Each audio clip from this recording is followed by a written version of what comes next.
So talk about how did you build this? What are the components? What does it look like? We had two initiatives. The first one was of the Catharina Hospital and CZ, the health insurance company. That was really in the early days of this way of thinking. What we did was agree on a sort of experimental phase and said, well, we don't know the optimal model, but we want to create some incentives that if the hospital manages to improve outcomes, there should be a financial positive incentive. So we selected some medical conditions, we used the outcome measures we had already selected and said, well, we are not yet interested in the national benchmark. We just want to see if the hospital improves compared to the last few years in this hospital. And we placed the outcome parameters in the outcome measure hierarchy of Porter and created a method to weigh them. If the hospital manages to improve, there is a financial reward, and if that financial reward is created, the hospital and the health insurance company together decide on what quality improvement project in the hospital this amount of money will be invested. So the thought was that would create a cycle for improvement, etc., a new reward. The financial impact was still very limited, but we agreed that we need to experiment and learn on the job.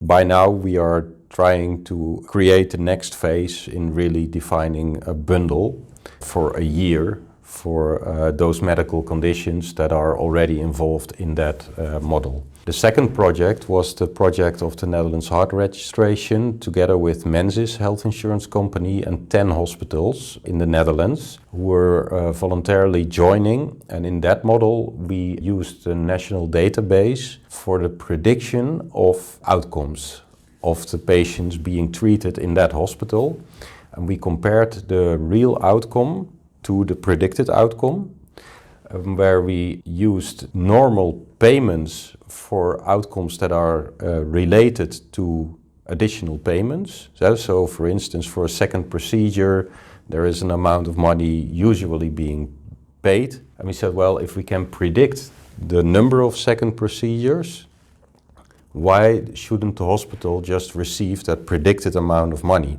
Because if the hospital performs better, why should it get paid less? It has added revenues from the predicted number. And for outcomes that are not related to additional payments, for instance, survival, quality of life, also there we looked at the outcome measure hierarchy, estimated an amount of money for those parameters as well. So that created a sort of balanced model with at least a few parameters close to the normal payment model. We also agreed there that each hospital, in the contract between the hospital and the health insurance company, there was a maximized financial impact for the project phase, which was 3 years.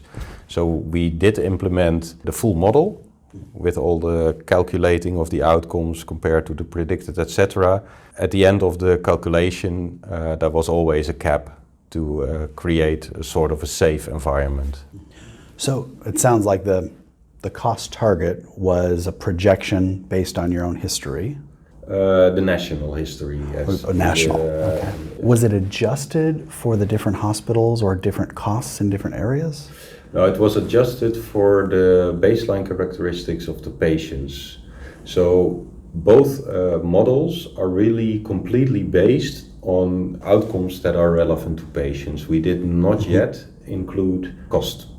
Are there big differences in cost of providing care between Eindhoven, Amsterdam, Rotterdam? I can't really tell because our journey started from the clinical outcomes point of view. Okay. So we did not yet focus a lot on costs. I can tell from experience that there are differences. For instance, in our hospital in Eindhoven, the Catharina Hospital, about 80% of ablations, that is a treatment for heart rhythm disorders, we do 80% in the outpatient clinic setting, and the national benchmark is 6%. Okay. So creating the same outcomes, our costs are 15% lower than the national benchmark. But yeah, I expect that to be the next phase, since we now have, in those few years, created a national benchmarking platform on clinical outcomes. We will slowly shift towards also measuring more cost-oriented parameters. So on the second one, the heart registry one that uses the national database for benchmarking, there were simply rewards for reaching the quality targets. The first one, that was the CZ project. Mm-hmm. You were benchmarked on your own trajectory of or predicted costs. So in the example with the ablation, you wanted to create a model where the incentive was the insurer would be no worse off financially than the past. Mm-hmm. But it opens the opportunity for you to make innovations like that to increase your profits or your margins. That's how it should work. I expect there to be sort of shared savings, that if we can decrease the costs and with the same clinical outcomes, that should also be partially beneficial for the health insurance company, but there should be a gain for the hospital as well. Of course. Yeah. Right. So I love that. Your negotiation with them was you'll spend no more and leave the risk to us to figure out how to save money. That's the philosophy of bundled payment we are trying to design now, but it's quite difficult. But we did many analysis also on the data of the health insurance company, and we even managed to create really interesting insights that were also new to the physicians. Just an example, 80% of patients being treated in a hospital like the Catharina Hospital is referred from another hospital, receives the treatment here but goes back to the other hospital within a day or 2 or 3. What we saw in the data of the health insurance company is the percentage of people visiting the emergency department within 120 days after the intervention. We never see that because it happens in all those hospitals around us. Of course, you know that happens, but the number of visits, that was really quite surprising, and also the variation between the hospitals in the number of visits, which is now subject to research, but we think that also logically can have to do with how long it takes before you visit the outpatient clinic again. And we're trying now with e-health interventions to contact people in an earlier stage after their discharge. So did that kind of thing play into the model? Where, are we talking about the CZ model or the Menzies?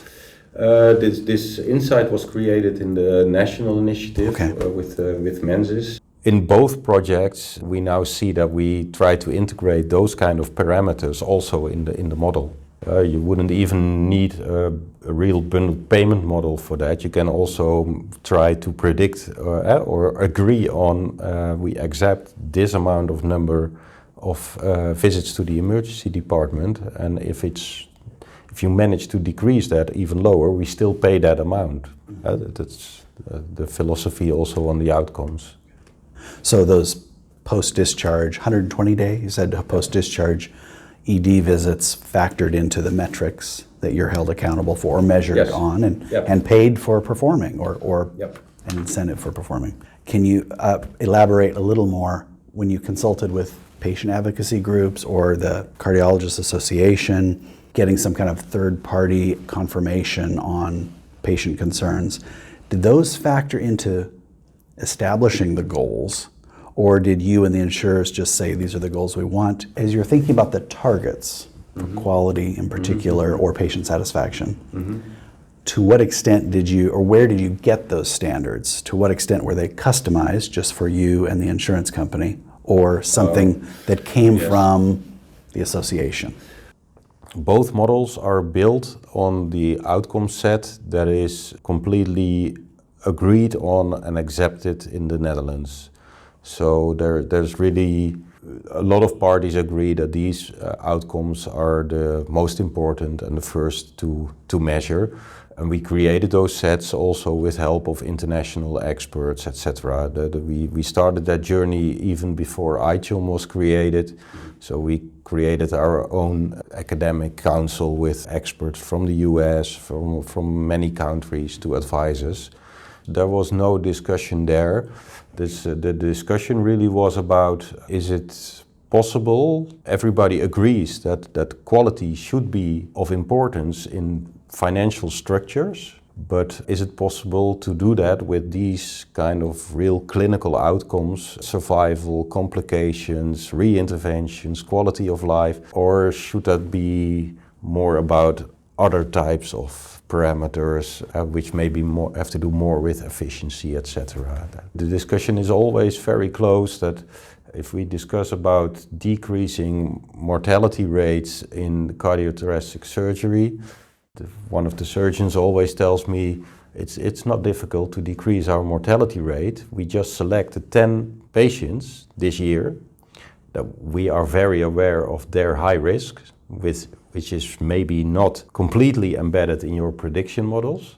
And if we do not operate those 10, I'm sure our mortality rate will decrease. But you have to realize that if we do not operate them, all 10 will die within a not too long time. If we do operate them, 5 will survive for a long time. So that's really where the most discussions are about, creating financial incentives related to the clinical outcomes. What kind of forces would that create in our healthcare system? And would that create a push from health management towards the physicians to make different decisions? Those are real complex ethical questions, etc. So what are you doing in the models to adjust for that kind of risk, or try to reduce the extent to which there's risk selection? Yeah, what we are doing is using the national benchmark data to predict the chance of an outcome. And those models are based on real large databases, and they're statistically state-of-the-art, but they never reach 100%. The factors that are not in the model, of course, the most frequent, relevant parameters are in the model. But you can imagine that certain diseases that are rare and do have a lot of impact on the outcome, we are not going to register for each patient every day that they don't have the rare disease. But if that patient is presented, the chance that the model is not perfectly fit for that patient, so that remains difficult. So is either the payment or the targets or the quality metrics, are they adjusted to account for a patient's risk profile?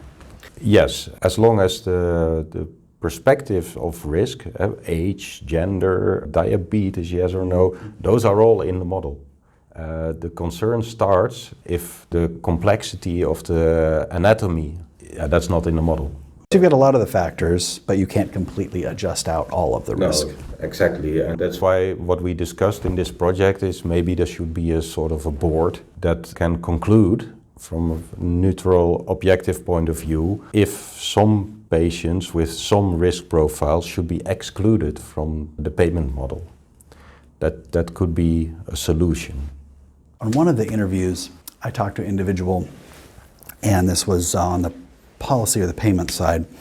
Risk adjustment, we don't like that approach. That's too complicated and doesn't always work, so we just do the whole population of, let's say, heart patients in this case.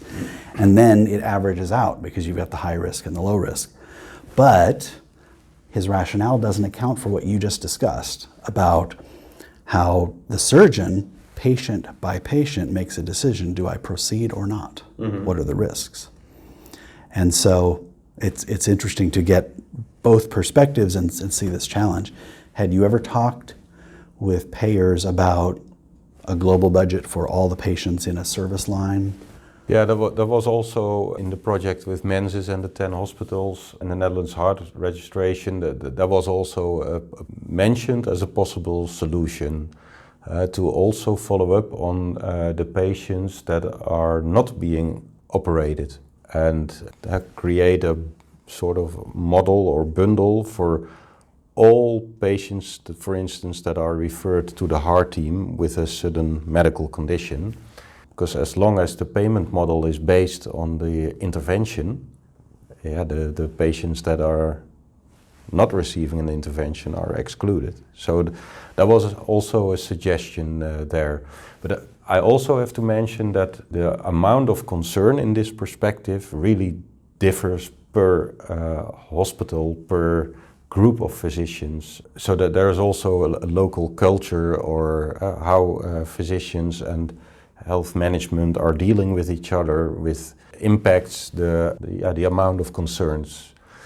In fact, this risk of incentives for risk selection is also embedded in the model that Catharina and CZ have been implementing for 5 years already. In this hospital, of course, when designing the model, we said, but it never came to large concerns or discussions. The physicians are making their decision, and in both projects, I think what is important is that we shift towards a system where outcomes become more important and a quality improvement is positively rewarded, which our current system does not do yet. So I don't think we can design the perfect model. We need to find a way to find a better model than what we are doing these days. Yeah.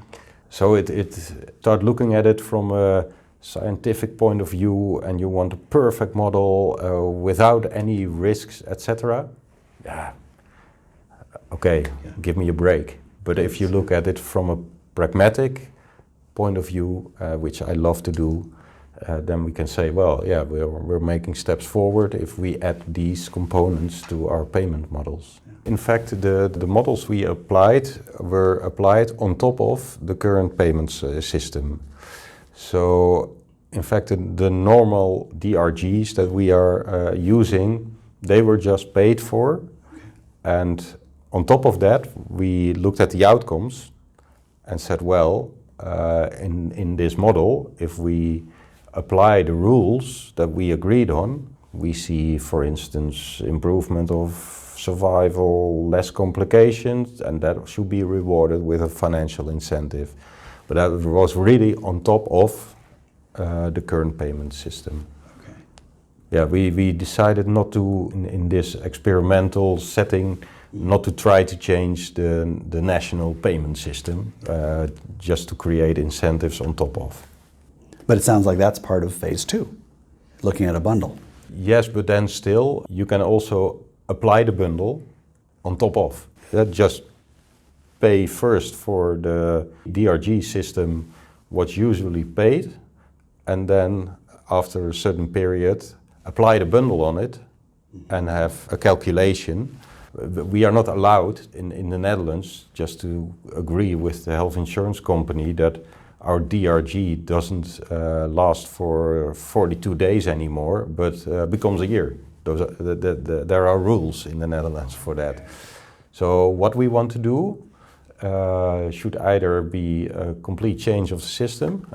But that happens, a complete change is a national level change. Yes, so that's hard to match with an early stage of experimenting. So your experiments have to use the DRG as a foundation. Yes. And then there are incremental payments or some kind of reckoning, some kind of reconciliation after the fact. Exactly. That's how we work now. Okay. So if your hospital failed to meet the measures, then maybe you would owe them money at the end of the year after the DRG had already been paid. Or you surpass all the metrics, you've got your DRG payment, and they will pay on top of that. Exactly. Okay. That's a very interesting approach. Great. What we are doing now, collaboration between Catharina Hospital and CZ, is designing a bundle for a year As I mentioned, we use the intelligence from real smart people with artificial intelligence techniques to analyze historical data and to find out what is the normal pathway. On top of that normal pathway and the healthcare activities that are involved, we add certain parameters that are clinically relevant, that are relevant from a cost point of view. So for instance, the emergency department visits, and we also keep looking at quality of life and survival. But you can imagine that those elements placed in a bundle, that's what we are aiming for, to agree on 1 year, and that's the entire process. We expect these type of outcomes, and that's what this is paid for. As a side effect, in time, that might create a real change in our way of thinking of, for instance, referred patients. As I mentioned, 80% is referred to our hospital. Yeah, if we get paid for a year, we also have an instrument to start different conversations with our referring cardiologists. And I'm putting on my hat from CZ or Menzies. I might say, oh, well, normally in a year we spend this much money across you and the other hospital. Why don't we just put that out there, that amount of money, and you and the other hospital figure out how to share that to minimize the overall cost and to improve the overall care as it is coordinated between the hospitals. Has there been any discussion about that? Yeah, that's exactly what I was hinting for.